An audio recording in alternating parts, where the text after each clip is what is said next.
Someone's got a crush on you. Big time. That's kind of putting them mildly. Someone's in love with you and they're being a bit of a pill about it. I could strangle them. I don't know who it is, but you might want to strangle someone, but you don't know if you want to, like, fight them or kiss them. That's a clue. I have the story here. I just don't have the signs. Let me pull this here. It's like the little boy who pulls the girl's hair in school. Taurus, Gemini. So you either have Taurus and Gemini in your chart, or they do, or you're one and they're the other. We're going to talk about kind of your character, what you have in common, what you don't, what to watch out for, and how to move forward with this.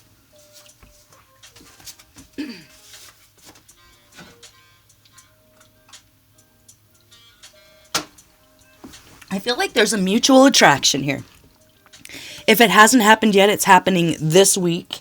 And if that's you, the clue would be... A man is rich in proportion to the number of things he can afford to let alone. So that's a clue for somebody. If you already know someone in your life that you have a crush on, and you think they might have a crush on you, but they're being weird, or they ghosted you.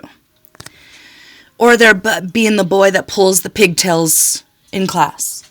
The clue is...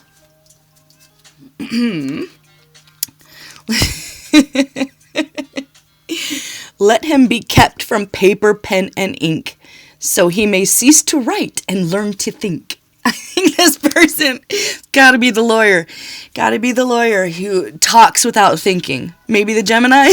No offense or anything, but their mind is very quick and their mouth is very slick. That's what I'm getting. Their mind is very quick and their mouth is very slick. So if that's already someone you know in your life, don't discount them or the potential for love to be there just because they're being, like I said, a bit of a pill, or they don't know how to flirt. Like, this person doesn't know how to flirt without making little jokes or comments, or like they think they're being funny and they're just being hurtful and it's kind of pushing you away. That's a clue. Hang in there, okay? But this is specific, so this isn't a general, don't make it fit. I think that all the pieces should fit in the puzzle and it should just be confirmation for you, okay? Because this is a soulmate connection. It just hasn't happened yet. There's nothing wrong with you. There's nothing wrong with them. It just hasn't happened yet. And you've both gone through different storms and have had, how am I going to say this? Sorry. You're both abused in different ways. In past relationships. I feel like one of you was like physically abused and the other person was emotionally emotionally abused. Maybe verbally abused, something like that.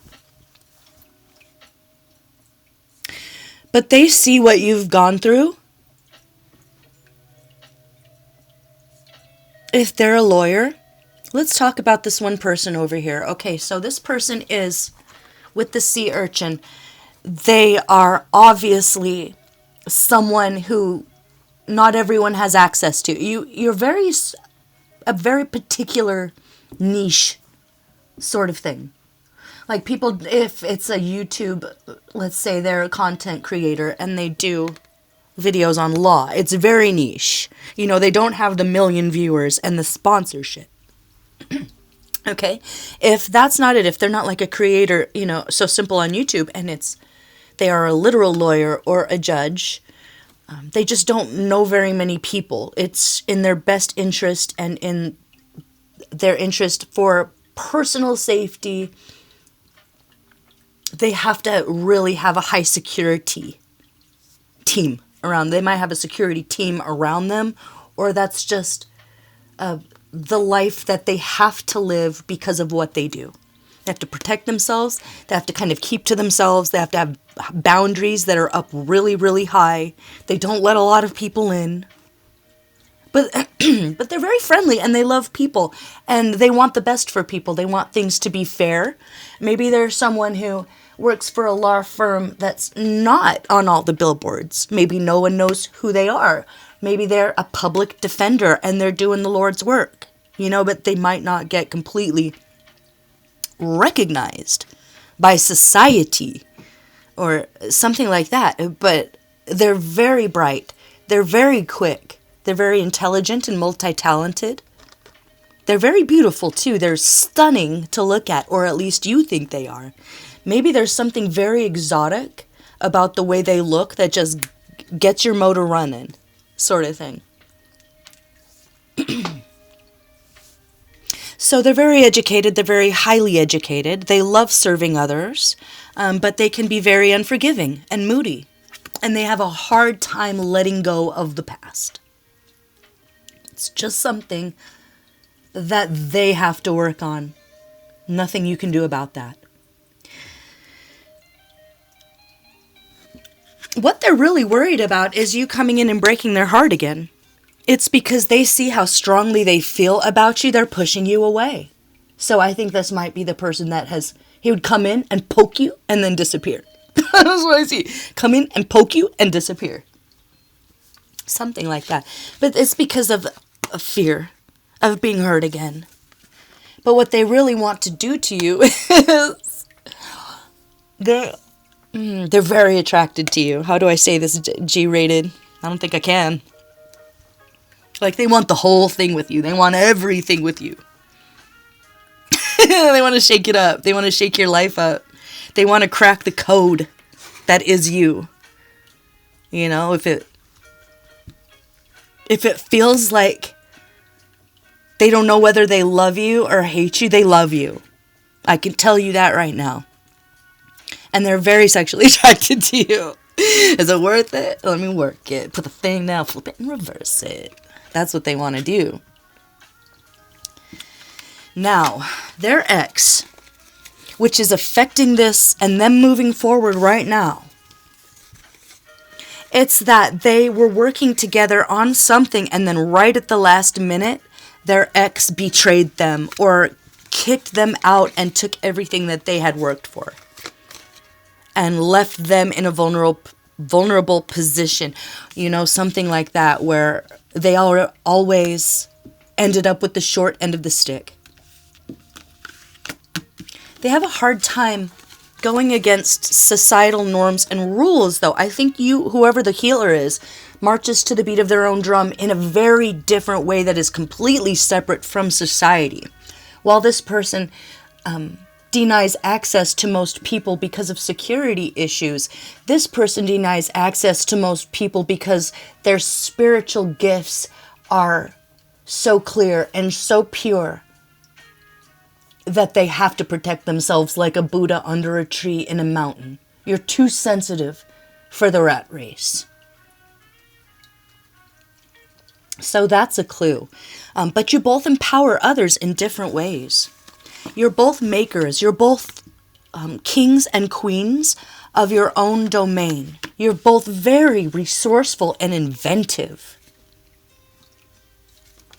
But very, very different. This person really knows how to disappear. It says, can you make the face disappear? The challenge right now with you and that person is just getting them to stick around long enough to have a conversation. But you both see the truth about the world. It's like, what do you have in common before I get to the healer over here? What do you have in common?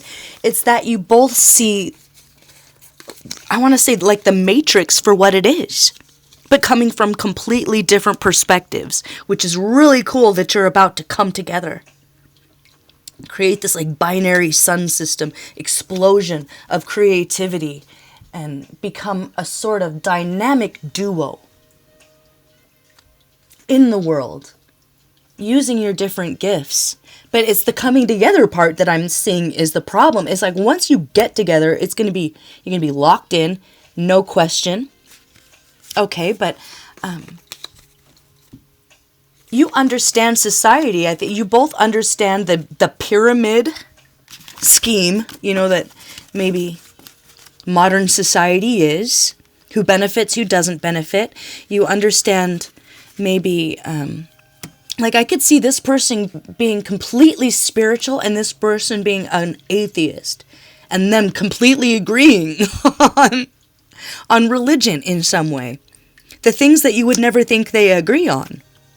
Or it's like they are so different from different echelons of society, but if they got together and talked about what kind of family they wanted, how they would raise their children, it wouldn't be that different. It might be very similar, which could be very surprising if you haven't had that conversation yet and this rings a bell coming up. Okay, this could be your soulmate. So it's like, well, we both understand that this is an illusion. We both get that that's not true. Or it could be that you both left a cult or something and you can get together, or a school or a train of thought, and just be like, wow, those people are really lost. Okay, and if that's not it, this person might literally be your lawyer. If you are an abused person and you're taking your abusive spouse to court, you might accidentally fall in love with your lawyer.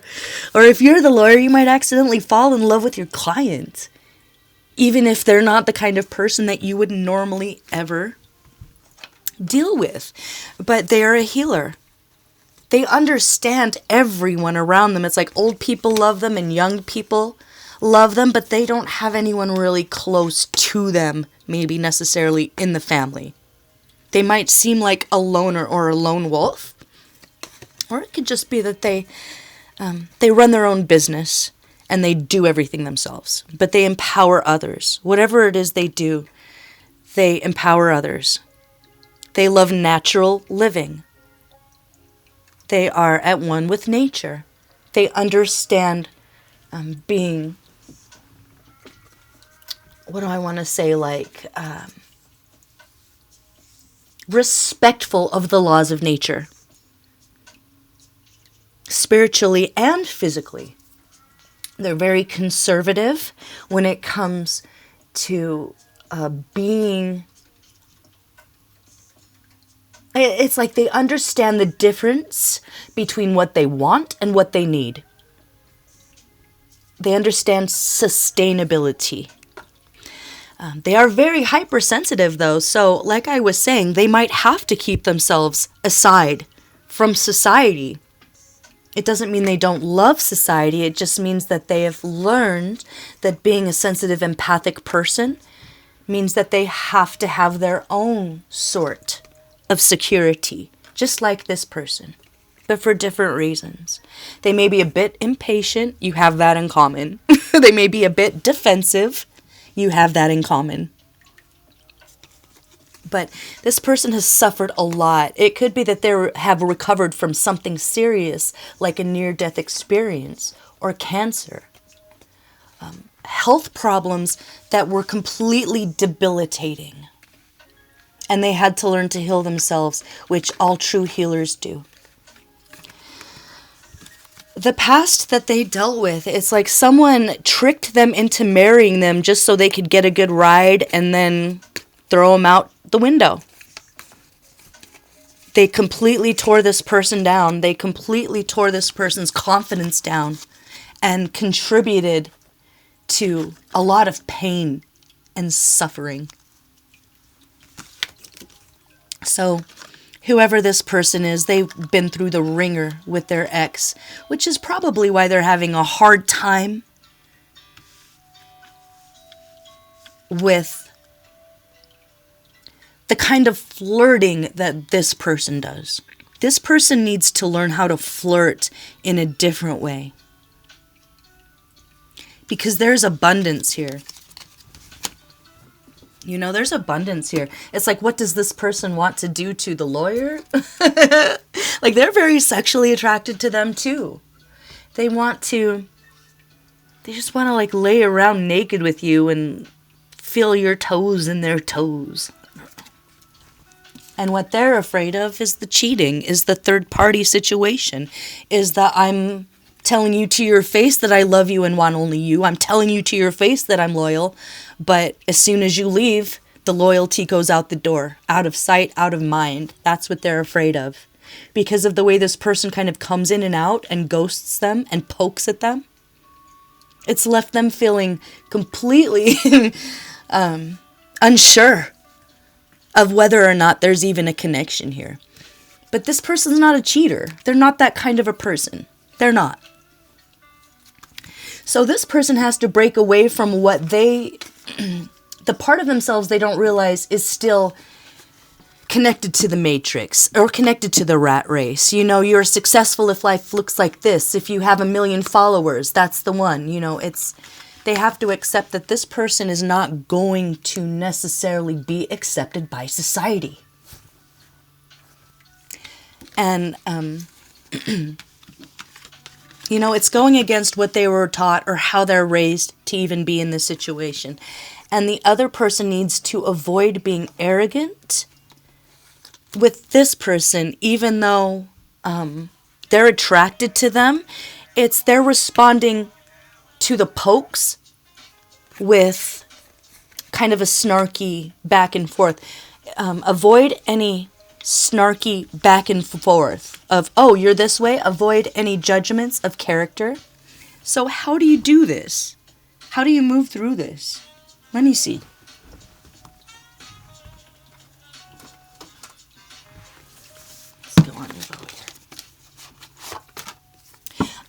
If you're interested in just starting a conversation and you're wondering what kind of a date would be good, if you are the healer, start small. Get them flowers. Even if they're like a guy. Guys like flowers too. They never get them. So it could be that small, or let's go to a botanical garden together, something you love where it's outdoor and it's in nature, but it's aesthetically pleasing, you know, to this person over here. Other way around, if you're the lawyer or the quick thinker, go to a gallery, go to an art gallery where it is organic and they're able to enjoy the creative process of others without feeling like they have to produce or speak or explain. So it could just be like there's this art opening or there's a new furniture store and it's literally that basic and there's nothing else to do, small town sort of thing. I live in a small town now and it's like that, ooh, there's a new furniture store opening. Let's go check it out. Because you get what you get. You don't throw a fit, you know. But if that's not it, and you have access to actual art and culture, that's the key. But you do have to reach out. Let's see. Ooh. Okay.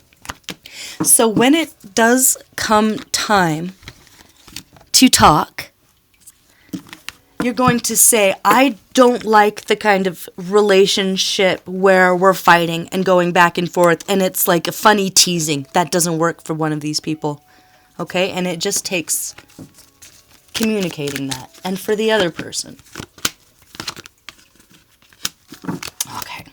And it's the same thing. They don't want to fight you. Like, they don't want to have to. It's almost like they're testing you out. Are you going to take the bait? Are you going to fight? This person, they're a little tricky. They're trying to bait you into a fight to see if you are like worthy of being the mother of their children because they see you as that potential. So don't take the bait. Be loving at all times. Be loving at all times. So they want you to say no. They want you to say, that doesn't work for me.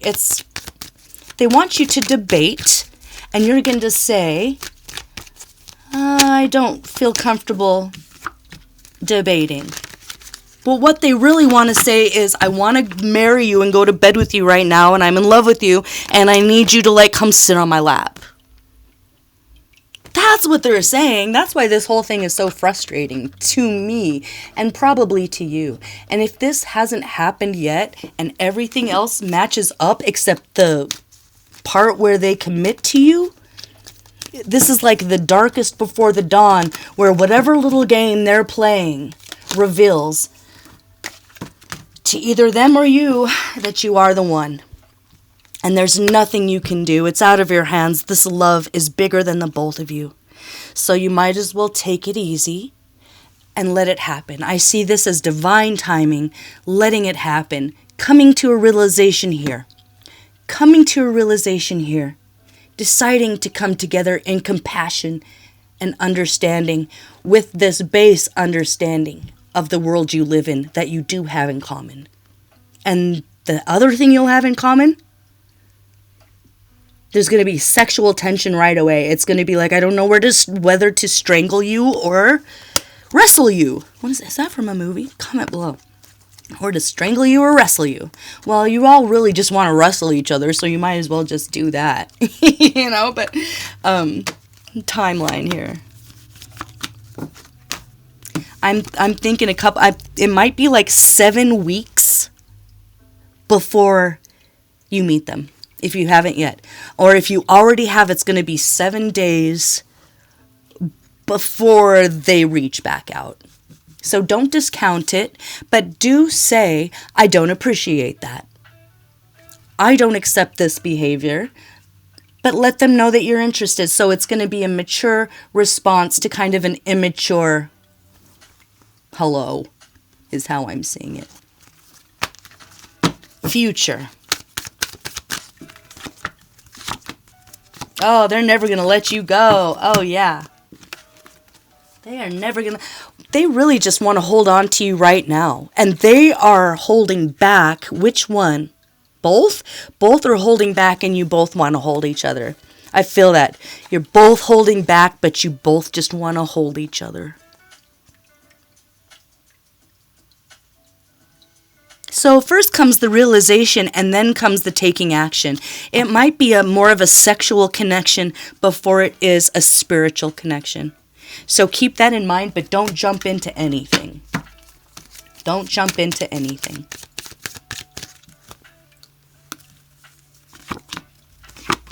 Yeah, just be honest. Just be sincere. Just say, this is what I need in a relationship. This is what works for me, and this is what doesn't work for me. And this person needs to make that final decision to move away from the rat race and the matrix and make you a priority. It's like their heart has decided before their brain. You know? But they're getting there. They're getting there. Okay, bottom line here. Bottom line here is there's true love. Under the surface, this is a soulmate. This is a true love. This is a I choose you, you choose me, and we honor each other's emotions, hearts. It's a precious heart there who has to, you have to have a precious heart to honor those who also have a precious heart. And you both do have that. And you have a love for each other. You're just very, very different people. So if you can stay compassionate no matter what, you stay away from judgments, you both just care so deeply about it that you're having a hard time getting it started. Because you know, and I think they know subconsciously, that once it starts, there ain't no quitting it. This is a love for life. This is a commitment. This is two unconventional people who find a conventional marriage in the eye of a storm.